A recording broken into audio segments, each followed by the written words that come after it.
Back again for potentially the last year is the 2024 Ford Edge ST. It's powered by a 2.7 liter turbocharged engine.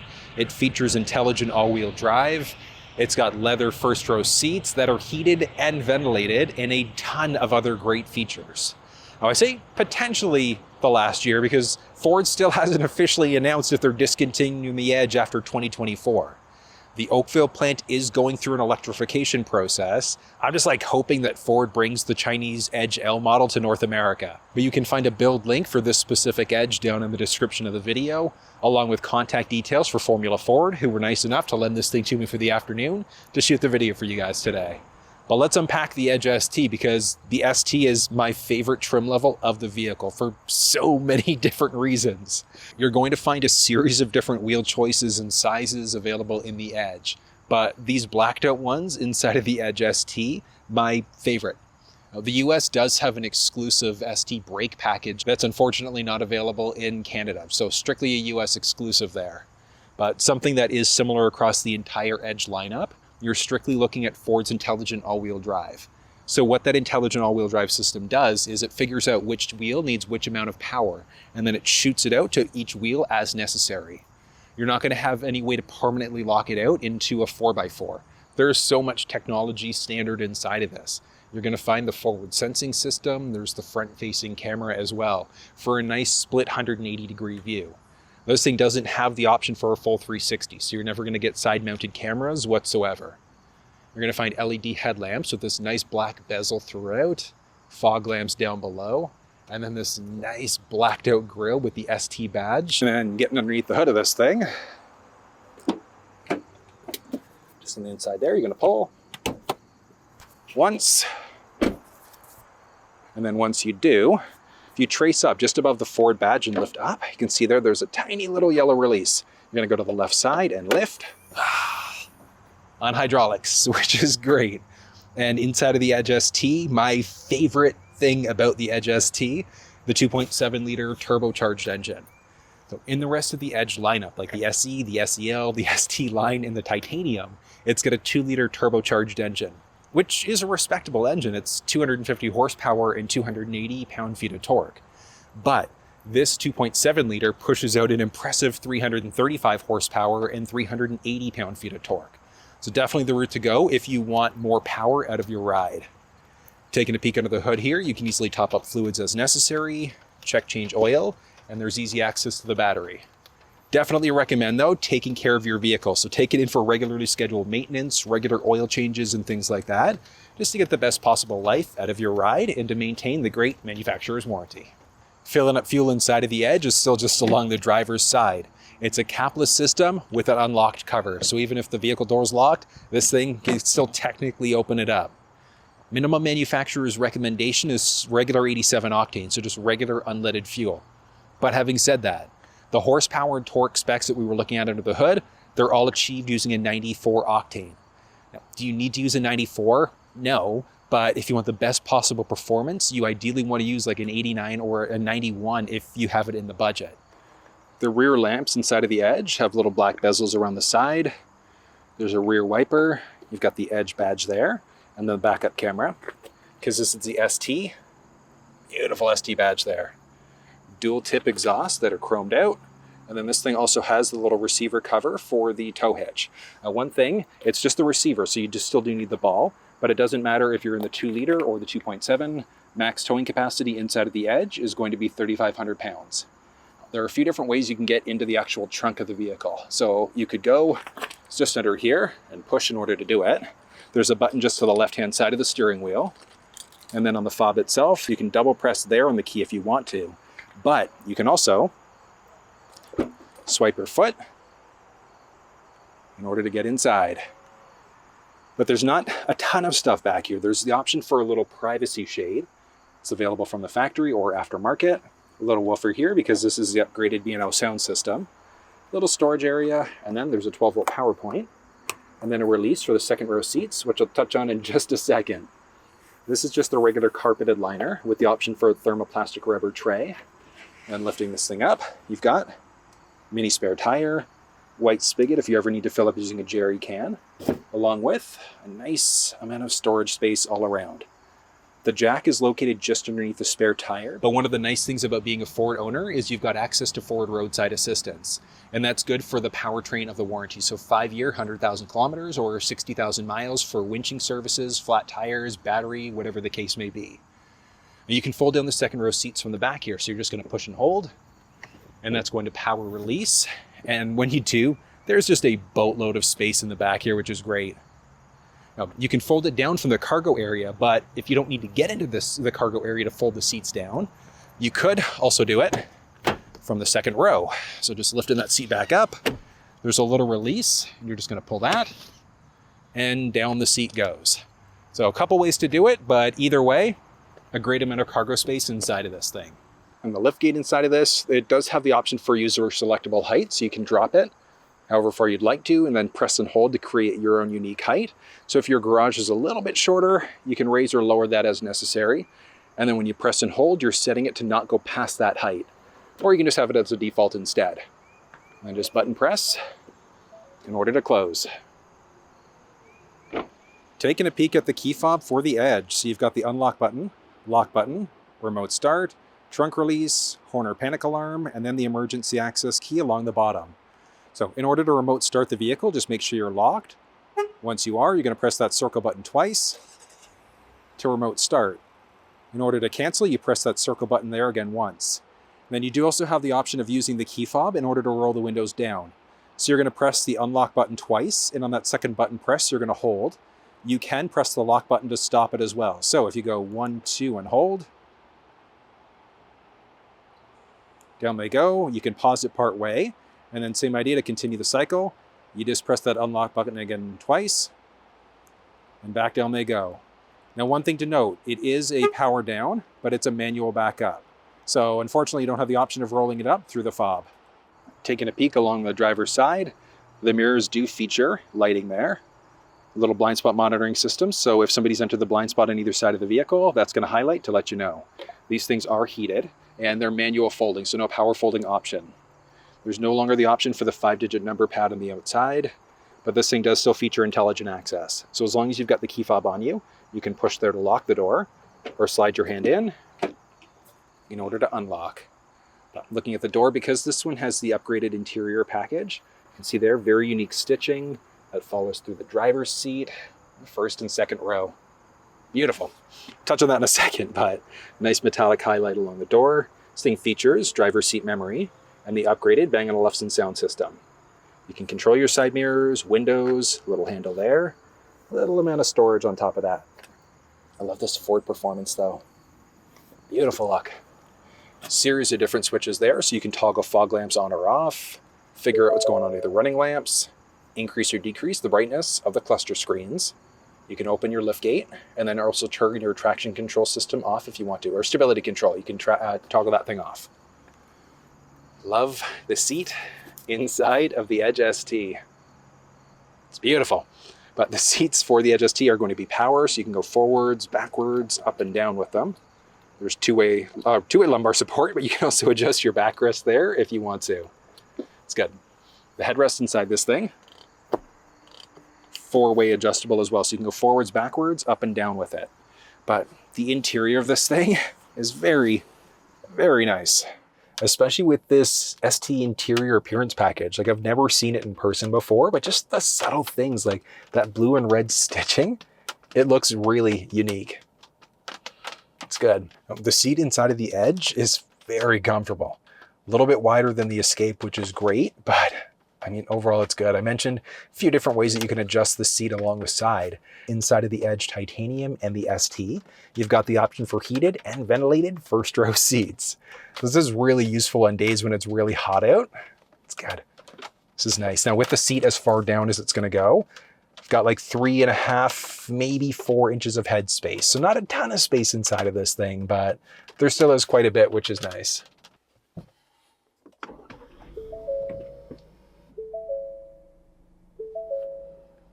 Nice startup overall.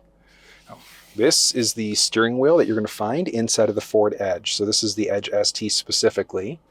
interior appearance package. So you can see there the unique stitching that follows all the way throughout the steering wheel. And that goes through the seats on top of that. Looks sharp. If you want a full walkthrough, like you want to know how you use the steering wheel buttons or go through the cluster screen, like using adaptive cruise control and things like that, you'll find that walkthrough down in the description of this video. But some basics. You are looking at paddle shifters inside of the Edge ST. Oh yeah. Stick on the left side is going to be for, I guess technically, your lane keeping system. You can turn on or off, high beams and things like that. Along the right side is going to be for your front and for your rear windshield wipers. So there's a button on the tip of the stick there for your rear wipers. The steering wheel inside of the Edge might be manual or power. So this one here, obviously going to be power telescoping. But one nice thing about the power telescoping wheel is that you can set up the steering wheel the way that you want, set up the driver's seat the way that you want, set up the side view mirrors the way that you want, and then press and hold either 1, 2, or 3 for it to remember your own personal profile. It's a beautiful system. But there are 2 individual pads there. So on the left side, and then one for media, phone, and things like that along the right-hand side there instead. Very straightforward. The option for a heated steering wheel is there. You can see there, we can turn it on right there if you want to toggle it on. But I like the overall visibility in the dash. Now this one has the upgraded audio system, so the Bang & Olufsen sound system, which I'll let you listen to that one in just a second. But push button start across the entire Edge lineup. This is the Sync 4A screen that you're going to find inside the vehicle. There are 2 different options that were available, but only technically the Sync 4A inside of the 2024 Edge. It's got factory navigation. One of the downsides of the factory nav is that it's got 1 year of connected service. So it's essentially once you buy the vehicle, it's going to work for a year. If you don't continue on with the service, this just moves to a moving map instead. So it just follows you around as you drive. You can still connect your phone though. So if you wanted to use Google Maps, Apple Maps, or Waze through iPhones, or Google Maps through Android devices, you can hook up wirelessly through Android Auto or Apple CarPlay if you want. But there are so many different things like entertainment. You can play different games. One thing about the games is that they aren't available when you're in drive. So they all are great out there, but when you park, entertainment is now available again.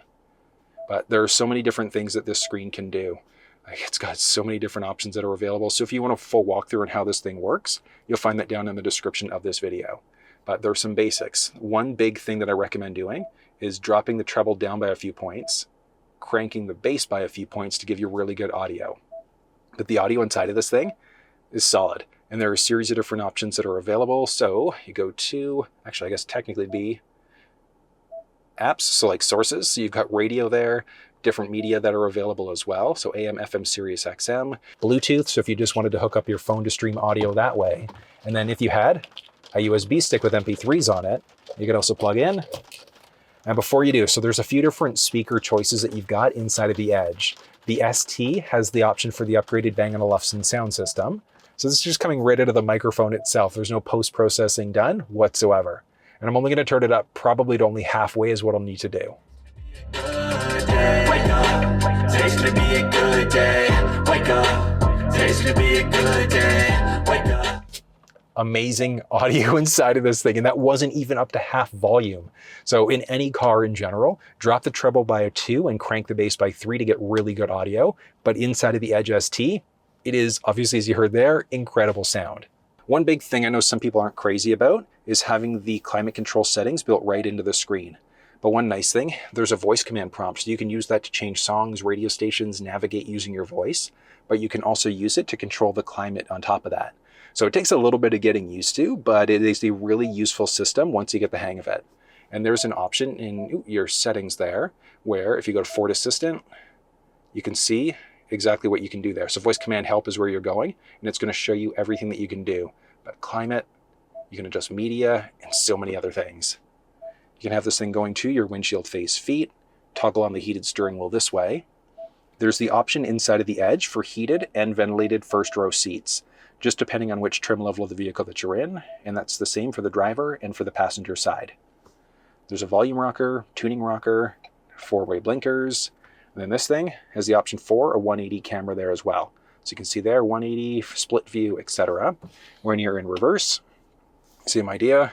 So you can go see what's going on behind you there instead. Moving down for a few other things, so you can change songs, radio stations, play pause, few USB power points. So there's USB, USB-C, and both of these are data ports. So if your USB cable is a Type-C, you could technically use that one if you'd like. Wireless charge pad is available inside of this thing as an option. Like this. Park reverse neutral drive into a dedicated sport mode. So you could use the paddle shifters regardless of if you're in sport mode or not, but having this dedicated mode, very, very useful. Got an electronic parking brake, little phone holder, a few cup holders that do feature ambient light. There's also footwell ambient light there too. Auto start stop is the one that's going to kill power to the engine if you're stopped for an extended period of time. This thing has park assist as well, so it can help out with parallel park out, perpendicular parking, and parallel park. But if you want to walk through on how that works, you find it down in the description of this video. This is your little reverse sensing system, so the beeping that you get as you back up, if that one drives you nuts, you could technically toggle it off if you want to. There's a little storage there, and then this, I love that two-tone stitching there. Looks good. And lifting up, nice amount of storage space inside of this. No power points or anything like that, just used for storage. Along the outside, you can see that there's actually a little bit of storage space there. So right through the cubby, kind of neat. Little 12-volt power point. And then the dash has a nice little highlight there. Lockable glove box. It's got a nice amount of space as well. Shifting up overhead, you're going to find an auto-dimming rearview mirror, all of your cabin control lights, and then controls for the shade, for the panoramic sunroof. So single button press is going to open the shade up. Look at that. And then looking at your controls overhead, so this one is going to let you vent out the sunroof. And then you can push away in order to get the sunroof open. One press opens it up most of the way. Secondary press opens it up that last little bit. But I mean, look at that.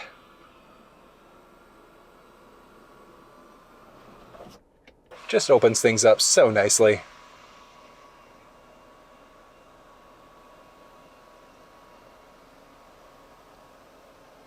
Beautiful. All right, and from there, there's also a little sunglasses holder. The visor in here, got the HomeLink system that's got a garage door opener, so you can program one in if you've got it at home. Little receipt ticket holder. Vanity mirror with lights built in. And this thing extends out, blocking most of the sun that might be hitting your face. There's like a teeny little bit on the end there that's still showing, but it's not bad. Other thing to point out, there's a little assist handle, driver passenger side on the first and for the second row. With the seat set up the way that I would typically drive, inside of the second row, I've got a good amount of knee space, good amount of foot space. And up overhead, he's like a little bit tight. I've got like maybe half an inch of head space. But one nice thing about the second row seats inside of the edge is that the lever that you'd pull in order to recline the seat, or in order to fold the seats down, you can also recline them quite a little bit. And that just opens things up so much. So like if you're 6'5", 6'6", you'll be able to sit in the second row seats as long as you have them reclined. So that's something to consider. It is a little bit tight overhead with the sunroof, but I mean, at the same time, recline your seats if you need to. And then you've got all the anchor points and tether points. If you just wanted to stick child seats back here, you technically could. Inside of the Edge ST and then the Edge Titanium, you do have the option for second row heated seats. So that's strictly going to be for the outboard seats. Middle seat is never going to be heated. Just behind the armrest inside of the first row, there are a few vents there, along with the buttons for the second row heated seats, a little storage area, 2 USB Type-C power points, and then there's a 150 watt power point back there too. Behind the first and the second row seats, you're going to find some pockets, along with cup holders that are built right into the second row seats. So 2 cup holders there, and then bottle holders along the door as always. Only other thing to point out up overhead, there's a little handle with a hook and a light, and that's the same on both the driver and on the passenger side. The question of whether you decide to go for the Edge or not is going to be a personal one, but there are 3 things to consider. If you're leasing the vehicle, you can lease for 2, 3, or 4 years. So realistically, if you're concerned about depreciation and things like that, you really don't have to worry about it if you're leasing.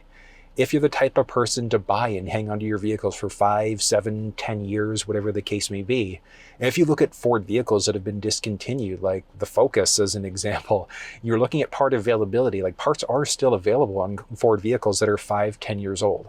So I don't think you're going to have an issue with part availability in the long term. The other thing to consider is if you're the type of person where you buy your vehicle, might trade it in after 2 to 3 years, that's when you might take a little bit of a depreciation hit if Ford decides to discontinue the Edge. So as of right now, still unsure if they're going to discontinue or not, but if you're going to lease or if you're a long-term buy and finance, I don't think you're going to have an issue worrying about the Edge at all. It's going to come down to a matter of personal preference though, but that's just my 2 cents on the matter. And that was a look at the 2024 Ford Edge ST, which is hands down my favorite trim level of the Edge because of that 2.7 liter powerhouse. But if you have any questions, drop down in the comment section below and let me know. And if you're looking for build links, you can find a build link for this one, all the tech walkthrough videos and the contact details for Formula Ford in the description of this video. If you found this thing useful though, give it a thumbs up, subscribe to the channel if you haven't already, and until I see you next time, take care. You can toggle it on just behind the armrest of the first row. So there are some vents there. You're going to find your to maintain the great manufacturer's warranty. Ah, it's raining!